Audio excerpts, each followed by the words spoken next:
आणि राज्य विधिमंडळाचं पावसाळी अधिवेशन आजपासून सुरू होत आहे। ओएसिस फर्टिलिटीच्या तज्ञांनी आयव्हीएफ उपचार पद्धतीद्वारे 1 लाखांहून अधिक जोडप्यांना मातृत्व प्राप्तीचा आनंद दिला आहे। मोफत अपॉइंटमेंट बुक करण्यासाठी आजच संपर्क साधा। शेतकरी कर्जमाफी, आरक्षणाचा वाद, पुणे ड्रग्ज प्रकरण आणि सीईटीचा घोळ याबद्दल सरकारला घेण्याची पूर्ण तयारी ही विरोधकांनी दाखवलेली आहे। सरकारला कोंडीत पकडण्यासाठी विरोधक आक्रमक होण्याची शक्यता आहे। आजपासून राज्य विधिमंडळाचं अधिवेशन सुरू होत आहे। तर राज्य विधिमंडळाच्या अधिवेशनामध्ये विविध मुद्दे विरोधकांच्या अजेंड्यावरती असतील आणि विधानसभा निवडणुकीपूर्वी होणारं या सरकारचं हे शेवटचं अधिवेशन आहे। निलेश बुधावले आपल्याला माहिती देतील। निलेश, कोणकोणते मुद्दे विरोधकांच्या रडारवरती असतील सत्ताधाऱ्यांना घेरण्यासाठी?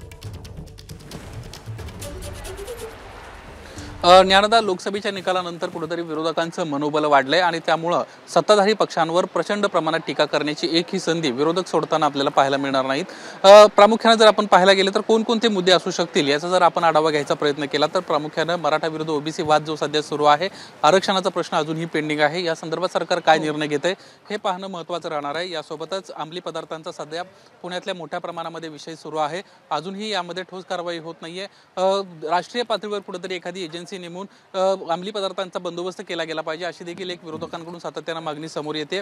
पोर्शे अपघात प्रकरण ताजा आहे, यासोबतच घाटकोपरची फ्लेक्सची दुर्घटना, जरी त्या प्रकरणाशी संबंधित असणाऱ्या एका मोठ्या अधिकाऱ्याची सध्या निलंबन केलं असलं तरी एकंदरीतच त्या ठिकाणी जे मृत झालेले आहेत त्यांच्या नातेवाईकांना मिळणारी मदत असेल, अशा वेगवेगळ्या विषयांवरून सत्ताधारी पक्षाला कोंडीत पकडण्याचा प्रयत्न या निमित्तानं होताना पाहायला मिळणार आहेत। कापूस आणि सोयाबीनचे भाव कोसळलेले आहेत। पावसाचा खंड पडल्यानं राज्यामध्ये अनेक ठिकाणी मोठ्या प्रमाणामध्ये पाण्याचा प्रश्न निर्माण झालाय। या संदर्भात काही सरकार निर्णय घेते का हे देखील पाहणं महत्त्वाचं राहणार आहे। विरोधकांच्या अजेंड्यावर हा एक महत्त्वाचा मुद्दा आपल्याला पाहायला मिळणार आहे। यासोबतच राज्यातील कायदा आणि सुव्यवस्था यावरून सातत्यानं मोठ्या प्रमाणामध्ये सरकारवर टीका होते। हे मुद्दे एकीकडे सत्ताधारी पक्षांवर टीका होताना पाहायला मिळतील तर दुसरीकडे सत्ताधारी पक्ष देखील कुठल्याही प्रकारे आपल्या आमदारांचं मनोबल कमी होऊ नये यासाठी मोठ्या प्रमाणात घोषणा करण्याची शक्यता आहे। कदाचित आजच जर आपण पाहायला गेलं तर मुलींच्या शिक्षणासंदर्भात कुठेतरी एक मोठा निर्णय सरकार घेऊ शकतं अशी शक्यता सध्या राजकीय वर्तुळात वर्तवण्यात येते। यासोबतच मध्य प्रदेशामध्ये ज्या पद्धतीने लाडली बहिणा योजना राबवली जाते तशीच लाडकी बहीण अशा पद्धतीची एक योजना सरकार राबवू शकतं आणि कुठेतरी महिला मतदारांना आकृष्ट करण्याचा प्रयत्न या निमित्तानं होताना पाहायला मिळतोय का हे देखील पाहणं महत्त्वाचं राहील।